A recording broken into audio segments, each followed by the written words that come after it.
Greetings sailors and welcome back to another Patreon replay, this time from Martin Ludens in the USS Chonkasota.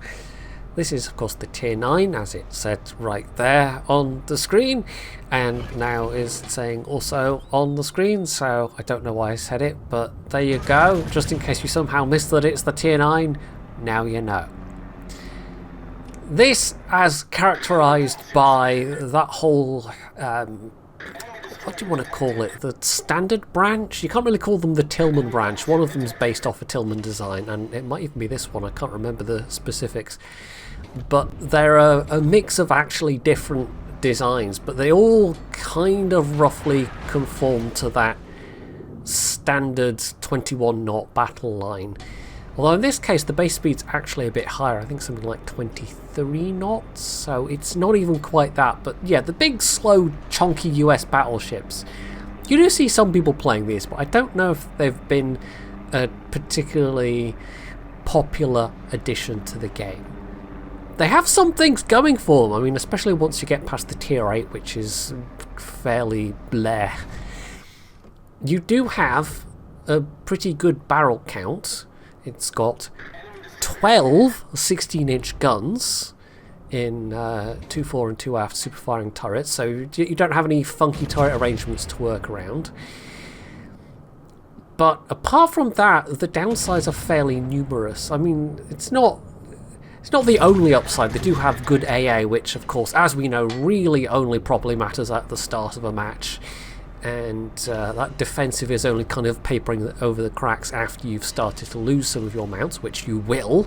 These things are very, very easy to hit with HE spam, just because they're rather lumbering, not particularly manoeuvrable targets. They don't have that nice energy retention that the Colorado and the New Mex, and I think even the New York had once upon a time, that then got removed because reasons... Not that I'm slightly bitter about that or anything. The Colorado used to be such a nice ship to play in terms of being able to do lots of twirling around and at least trying to dodge incoming fire without bleeding too much speed. But yeah, those days are long gone. So overall, I mean, you kind of know what you're getting with this ship. I don't think anyone is under any illusions that these are going to be super amazing or anything.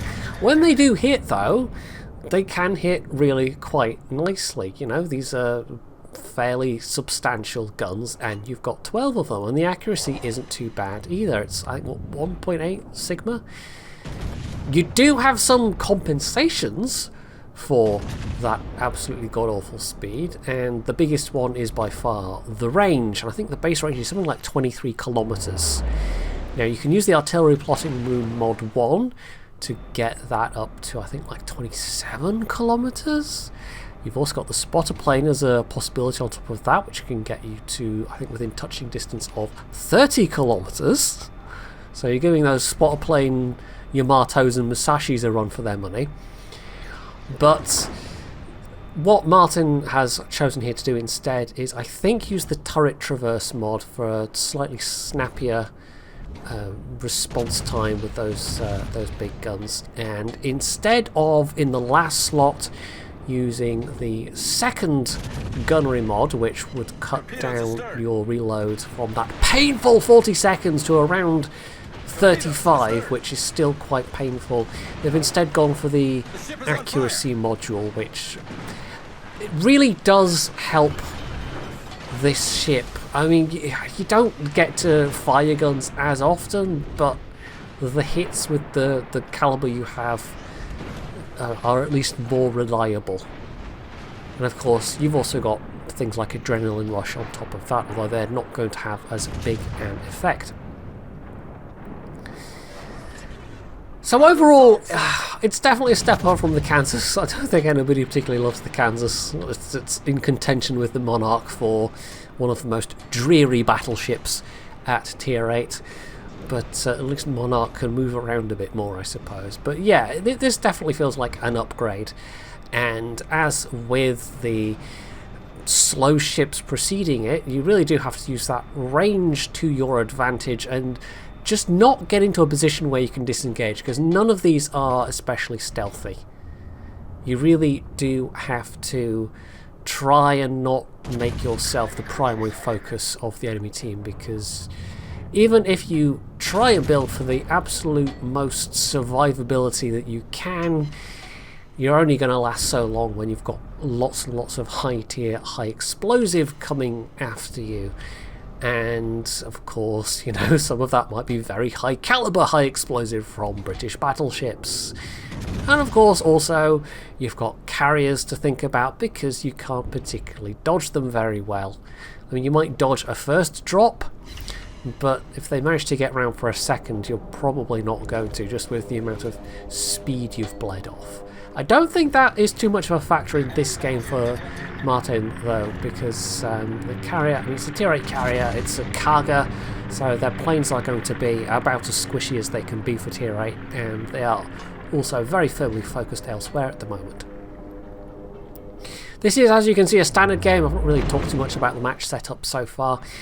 It is a bit awkward for a slow ship. It's not like he can easily get from flank to flank, so he's going to heavily have to rely on his good range and also that spotter plane.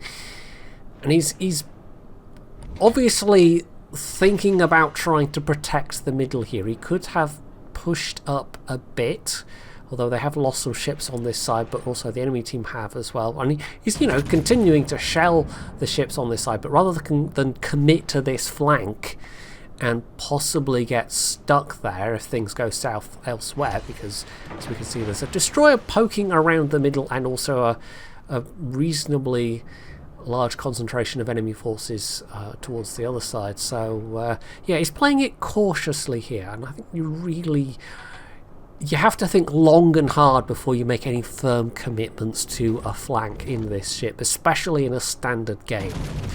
Because yes, of course, you still have that range, especially if you have the spotter plane, maybe even the spotter plane plus the range mod.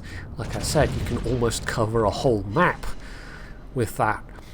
But firing at long distances, of course, does come with some disadvantages. Your shells are losing penetration, they are spreading out all the while as they're travelling through the air, so they're obviously less likely to hit where you want them to hit, and they're that much easier to dodge out of the way with the travel time, because these are heavy shells, but they're also, you know, US 16-inch battleships shells, so they're not especially fast. Although, if you're used to playing things like the North Carolina and the Iowas, you can probably adapt to these guns fairly well overall.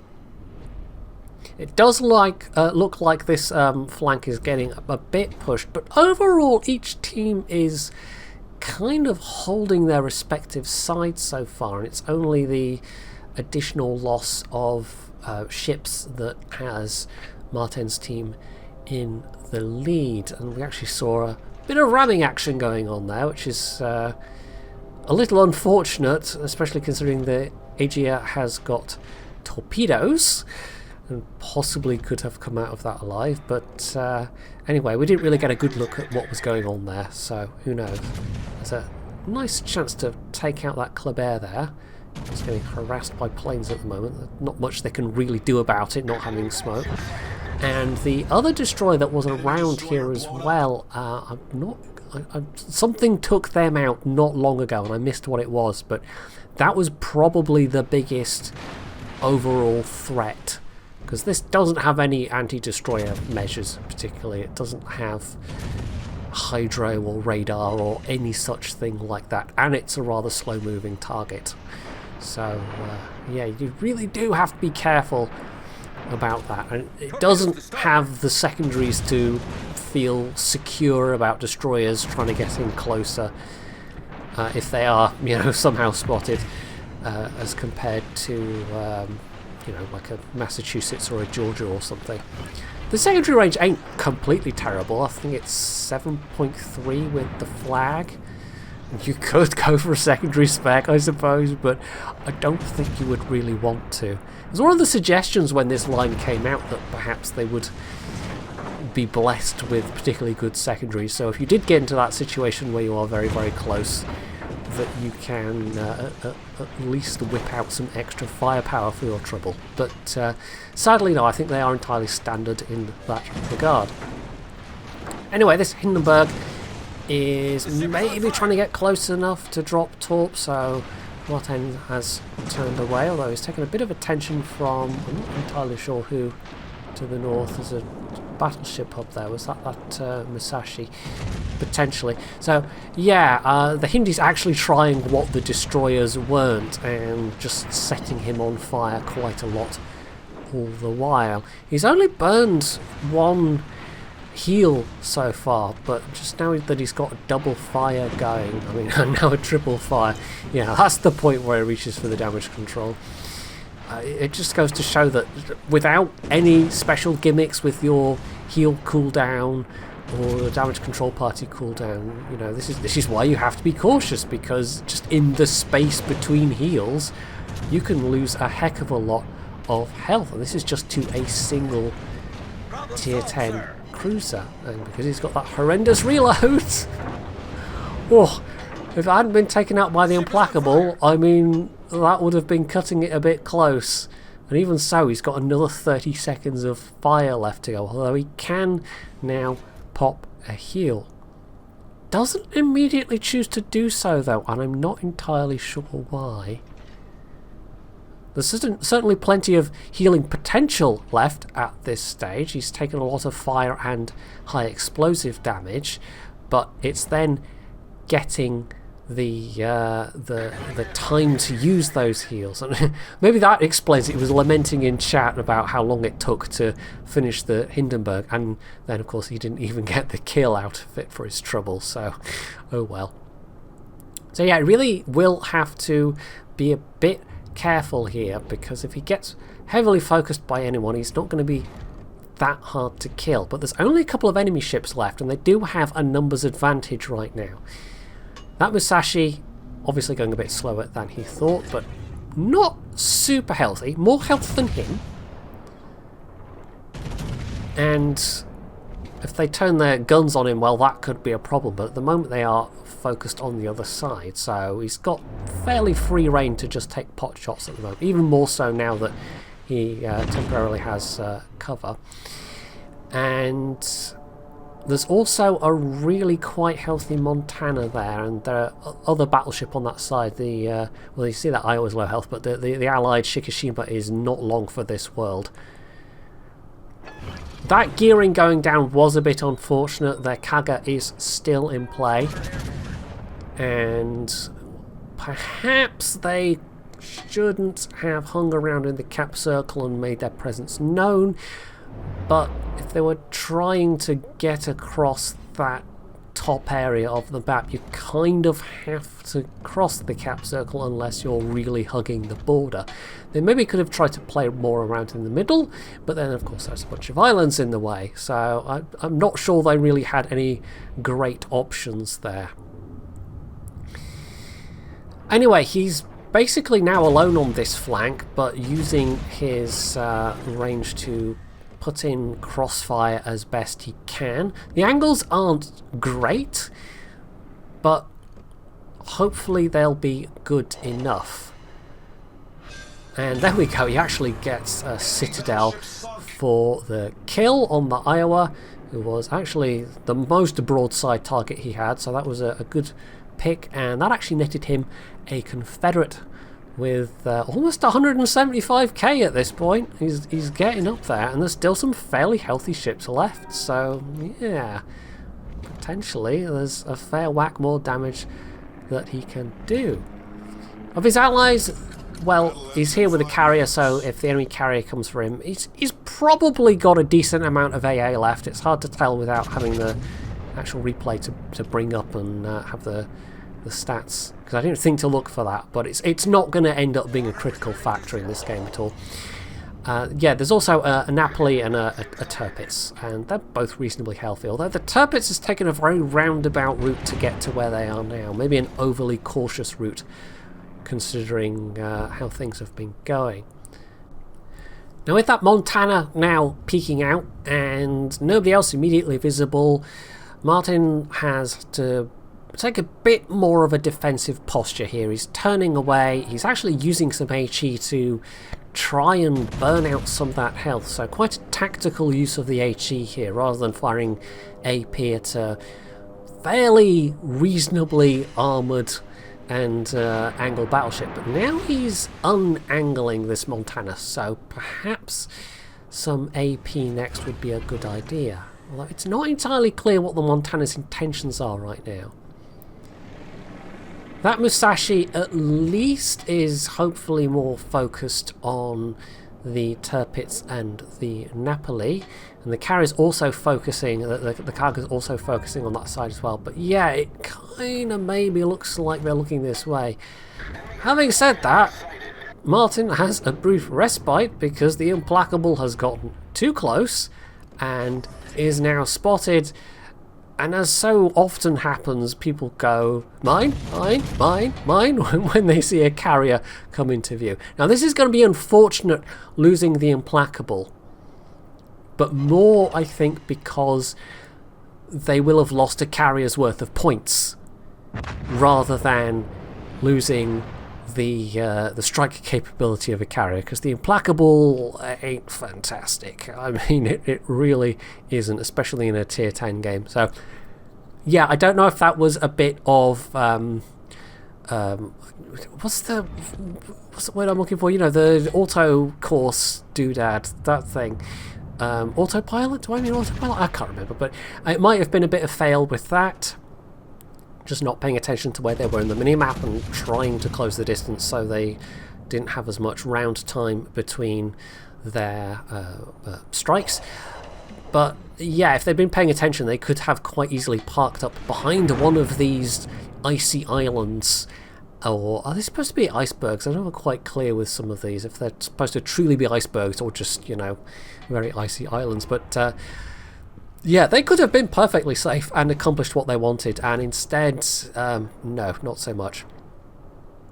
Now the Musashi's looking very low health, and they're just about in range by a couple of kilometres, so Martin is now going for them. The Tirpitz and the Napoli ain't looking so good though. They've been bearing the brunt of the Kaga, and because, well, I mean, Napoli's AA ain't bad, but because of Kaga's plentiful reserves, I mean, yes, the planes might be weak, but there are many of them, so that has been a bit of an issue for them.